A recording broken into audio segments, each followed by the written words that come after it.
Olha só, nós temos dados que foram apresentados recentemente pela Stonex aqui no país, que mostram uma estimativa para a safra 2022-2023 de 152 milhões e 600 mil toneladas. Esse número representa principalmente uma representação, traz a representação da produção total lá no Rio Grande do Sul, que passou por sérios problemas na campanha atual, na 2021-2022, por conta dos impactos da estiagem, que trouxe perdas enormes de produtividade e, consequentemente, de produção. Mas para falar a respeito deste assunto, eu vou conversar com o analista da Stonex, o João Pedro Lopes, que participa ao vivo conosco aqui no Agricultura BR, é o que eu trago aqui com você. João Pedro, obrigado pela participação, obrigado por estar conosco.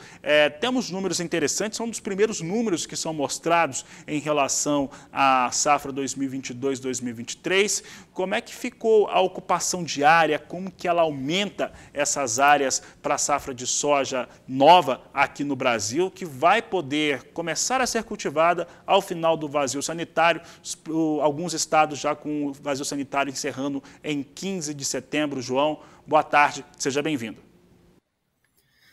Boa tarde, Fabiano. Eu que agradeço o convite, é um grande prazer poder participar do seu programa.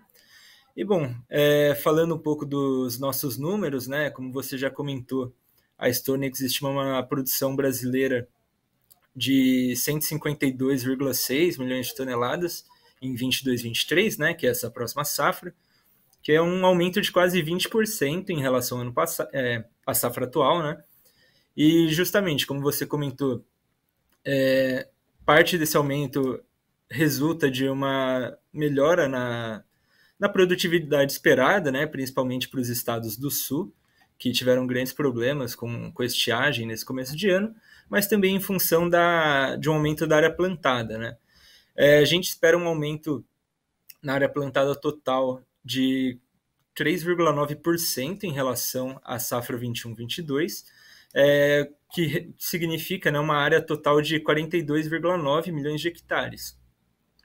E esse aumento, a gente espera que ele ocorra praticamente em todas as regiões do país, É um movimento que vem acontecendo já nos últimos anos, esse movimento de expansão da área plantada de soja. João, essas áreas que estão sendo elevadas aqui no Brasil, safra a safra, boa parte delas está ocupando áreas que eram até então tradicionais de pastagem, principalmente pastagem degradada. Você acaba tendo ali um retorno melhor para essa terra, além da recuperação do solo. Quais estados hoje que têm tido a maior expansão de soja, ou pelo menos a expectativa de maior expansão com a área de soja para essa safra nova 2022-2023? Justamente, essa expansão tem sido majoritariamente sobre essas áreas de pastagem, e a região com maior destaque tem sido o centro-oeste brasileiro, principalmente Mato Grosso do Sul.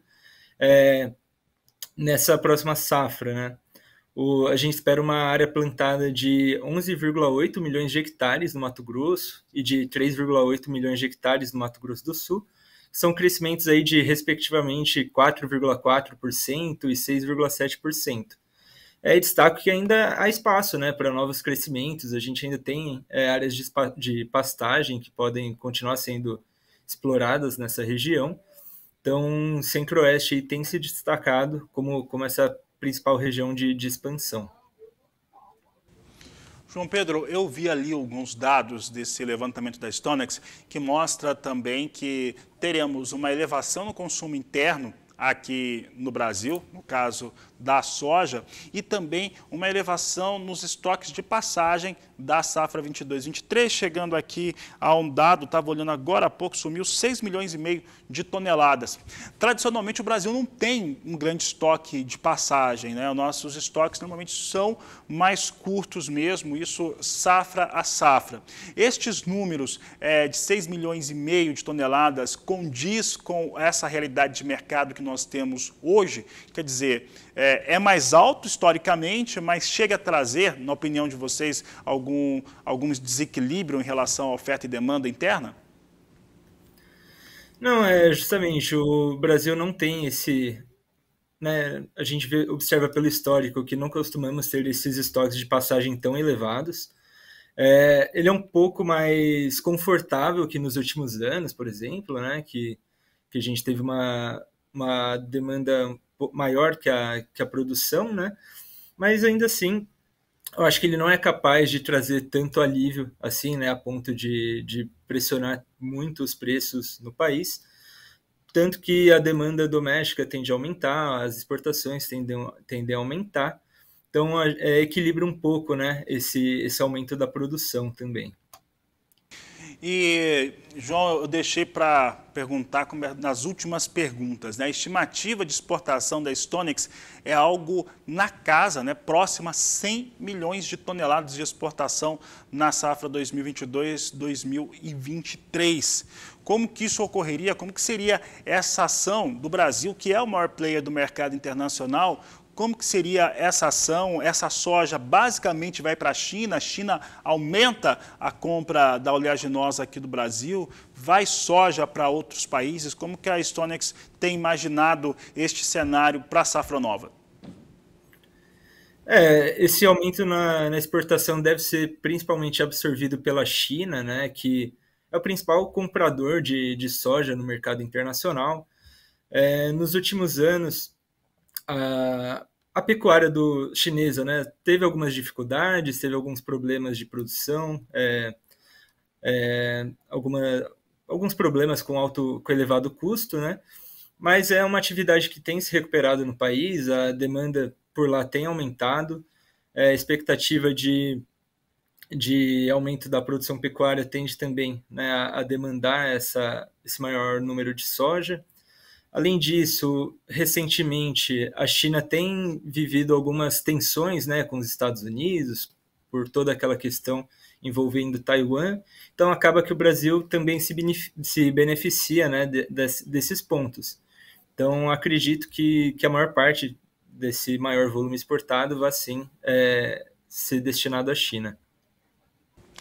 Tá certo. Aqui a gente recebeu uma pergunta aqui do Emerson Giuliani, está nos acompanhando pela nossa transmissão no YouTube, João, e ele está questionando aqui a respeito de como que se chega nesse número em relação à produção brasileira. Aqui eu imagino que se tem a média de produtividade das últimas campanhas, tem também a expansão diária, mas tem uma visão também, João, sobre clima, como que a Stonex chega a esses dados, trazendo aqui a pergunta do Emerson Giuliani. Então, a Stonex ela tem diversos escritórios, né, espalhados pelo país, e a gente da equipe de inteligência tem um contato bem próximo com cada um, e eles, né, visitando os campos, visitando as plantações, conversando com clientes e outros produtores, né, eles conseguem ter um melhor direcionamento do mercado, né, entender qual a tendência, quais as intenções de plantio desses produtores, e muito do nosso número é baseado, né, nessa questão. Além disso, a gente tem dados históricos, tem uma tendência, a gente tem alguns modelos estatísticos que a gente usa para traçar também esse cenário.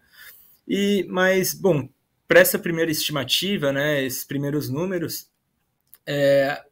a produtividade ela considera um clima, vamos dizer, dentro da média, né, um clima normal, até porque é muito difícil, né, a gente conseguir prever o clima num horizonte muito longo.